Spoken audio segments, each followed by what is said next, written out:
Les agroglyphes, ou crop circle en anglais, qu'on traduit aussi parfois par cercle de culture, ces saccages de champs de blé pour dessiner des formes. Donc il y en a d'abord eu quelques cas très isolés à la fin des années 60, en Australie, au Canada, puis à partir de la fin des années 70, ça s'est multiplié, surtout en Angleterre. Je me suis rendu sur un site où un crop circle a été dessiné il y a 2-3 nuits, on ne sait pas trop. La rumeur a commencé à courir, donc les journaux en ont parlé.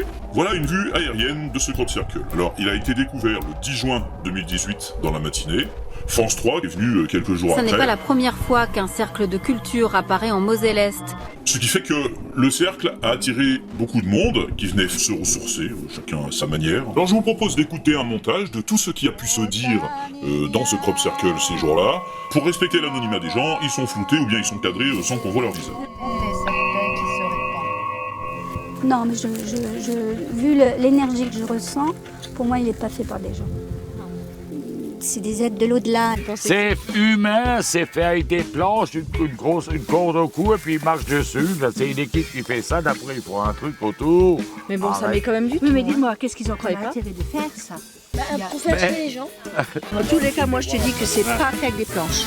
Non. Tu pourrais pas avoir les arrondis là comme ça. C'est fait avec une soufflerie en tournant et voilà exactement le diamètre. Ouais, ça se pourrait. C'est une onde vibratoire qui les fait tourner. C'est fait en quelques secondes, ou quelques minutes à peine.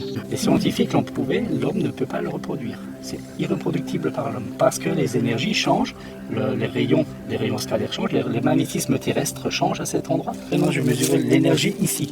Donc on est sur un 13 000 unités bovis ici. Et là, on va prendre l'énergie ici. Ici, on est à 400 000 unités bovis. 400 000. On est sur le plan causal. 1,5 million d'unités bovis. C'est énorme. Et alors entre vous en parlez, vous dites... Pas spécialement, pour moi c'est fait par quelqu'un qui les a fait, donc moi je veux pas... C'est tellement bien dessiné, les hommes ne peuvent pas faire ça. C'est difficile à le faire dans la nuit déjà. On pourrait le faire, mais pas dans une nuit. Pas dans une nuit. Ça fait une quinzaine d'années que j'étudie, que j'essaie de comprendre comment sont faits les crop circles. Pour ça, je me base sur un rapport qui s'appelle le rapport VK, qui a été fait dans les années 90 par M. Gilles Minch, qui a énoncé des principes, et je vois si ces principes s'appliquent.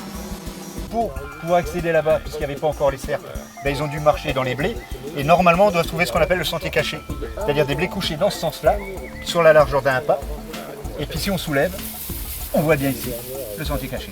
Les blés sont dans le sens du couchage là, comme ça, et là on l'a recouvert. Géodynamètre, qualité de vie sur le lieu. 33 en qualité biotique. On est sur du très haut lieu. Ça, c'est une expansion quand tu es au chakra du cœur. Donc tous les signes, pour moi, sont là. Mais vous allez me dire... Oui, mais alors, comment tu vas nous donner la réponse au final? Qu'est-ce que t'en sais? Eh bien, j'en sais que je connais très bien l'origine de ce crop circle, puisque je l'ai vu en train de se faire, figurez-vous. Et je l'ai vu de très près, puisque j'y ai participé. Donc là, on peut être sûr que c'est une création humaine. C'est Astronogeek qui a lancé l'idée. Il nous a réunis chez lui. Bon, alors on va commencer par cette figure-là. Et du coup, le matériel de base, c'est des planches et de la ficelle. Il faut aussi des frontales parce qu'on fait tout ça de nuit, il faut que ce soit discret. Alors, précisons que Jean-Claude, le propriétaire, était bien sûr dans le coup. L'expérience le faisait plutôt bien marrer, puis il y avait un aspect pédagogique aussi. Et on l'a dédommagé au prix du blé pour toute la surface abîmée. Au milieu du champ, on commence donc à aplatir le blé pour faire un premier cercle. Donc l'Astronogeek, il tourne en rond autour d'un axe. Ça va nous faire un premier petit cercle qui va servir de camp de base où on va pouvoir poser toutes nos affaires. Alors quelqu'un marche un peu plus loin dans les blés en tenant le bout d'un ruban de géomètre, il se place là où va se trouver le bout de la figure, et puis quelqu'un d'autre part en marchant tout à fait dans le sens opposé avec l'autre bout du ruban. Et ce chemin traverse toutes les formes de notre figure, donc il va nous servir à circuler d'un cercle à l'autre, sans marcher dans les blés en dehors de la figure. Ensuite, il ne restait plus qu'à tracer nos cercles, alignés sur ce chemin. Donc quelqu'un se positionne au centre, en tenant le bout d'un décamètre, et un traceur, ici Astronogeek, va lui tourner autour, à la bonne distance, pour avoir le rayon souhaité. Ok, donc là on a 10 mètres. On peut avoir quelqu'un pour aplatir ce cercle-là? Et là, une seconde équipe va venir coucher le blé à l'intérieur du cercle, toujours en tournant de l'extérieur vers le centre.